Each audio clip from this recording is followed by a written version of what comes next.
For more on the crash and the investigation, let me turn to Seth Kaplan. He's a managing partner at Airline Weekly. Seth, let me begin with the investigation. A final report on the cause is due in October by the Dutch Safety Board. Netherlands has been leading this investigation. What do you think the report will find? Well, broadly speaking, Russia has its sort of alternative theories about what might have shot down this plane, but there's little doubt among most people in the world that it was a surface-to-air missile. Now, Ukraine, as we heard in that report, accusing Russia at the highest levels of ordering this. I don't know that that will necessarily be a conclusion, that we necessarily have enough evidence to say that, Russia intentionally ordered this plane to be shot down, but little doubt that it was a surface-to-air missile and that it was shot, indeed, at least by the separatists in Ukraine linked to Russia, whether or not, in fact, Russia can be established to have been behind this per se.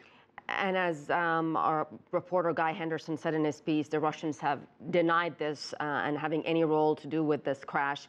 I want to talk about the footage that was released, and it shows the crash site, and it shows people rummaging through victims' baggage, their belongings. And when you see something like that, as someone who's an expert, how much do you think this crash site was compromised? Oh, no question. That was, to say the least, a very non-standard situation there. Normally, you want to have a very sterile situation. That's the first thing that would happen. You'd have authorities come in and really try to preserve everything exactly as it happened. In this case, obviously, we were dealing with, at the time, a disputed territory and everything else going on in the world. So just as the incident itself was obviously bizarre and tragic, the aftermath of it equally unusual, to say the least. Fortunately, if you can even use that word to describe anything associated with this incident, again, enough other evidence in terms of what probably, generally speaking, happened. Some sort of surface-to-air missile probably. But yeah, that's unhelpful, no question, what happened on the ground after it. Seth, Malaysia Airlines was flying over a conflict zone. This was a war zone last year. So do you think Malaysia Airlines bears some of the responsibility? Why were they flying over this area? Yeah, it's a good question, Asya. Another one of those things where, one thing is indisputable. It's what you just said, that they were flying over a conflict zone. So, it's accurate to say that had they not been flying there, this likely would not have happened. At the same time, they were not alone in flying there. If you looked at, radar over that area of the world at that time, there were lots of other commercial airlines that were flying there, although not as many as usual. So other airlines had made decisions to avoid the area, to take more time, burn more fuel, and everything associated with that, fly around it. Malaysia Airlines, to be fair, like a number of other airlines, decided to fly through it. Obviously, the world has a lot of conflict zones, and airlines have to make difficult decisions about that. So, they were aware of what the situation was on the ground.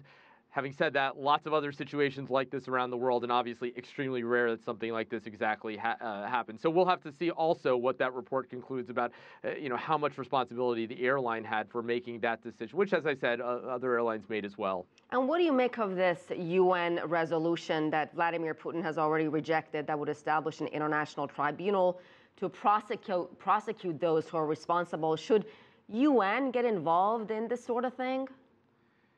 Yeah, a lot of what happens at the United Nations, obviously is as much political as it is, technocratic or investigatory. And with Russia's influence, obviously, at the Security Council, we can imagine that it would be difficult to necessarily have the UN be the body that's best positioned, to come to any sort of conclusion in terms of that. I don't know that it matters all that much. I mean, in the end, unfortunately, again, to state the obvious, there's not a lot that can be done for the families at this point, although they want answers. And again, broadly speaking, most of the world sort of has some idea of what happened in terms of a surface-to-air missile. I don't know that we'll ever get the smoking gun, so to speak, in terms of who ordered it, whether it came from a very high level or whether it was just some sort of mistake by somebody with their hands on the trigger on the ground, although a bit hard to imagine how you could mistake a commercial airliner with a transponder, making itself very clear of what it is, that it's a peaceful aircraft. mistake that for something else, but that could be the case. So that's the part that's harder to say. But the fact that it was the separatists that were linked to Russia, that's again, it's very much an alternative position by Russia, saying that that was not the case. And so I don't know how useful it'll be ultimately for the UN to be in charge of that part of the effort. All right, we'll see what this report says when it is released in October. And the sad part of the story, 298 people lost their lives. Seth Kaplan, thank you so much.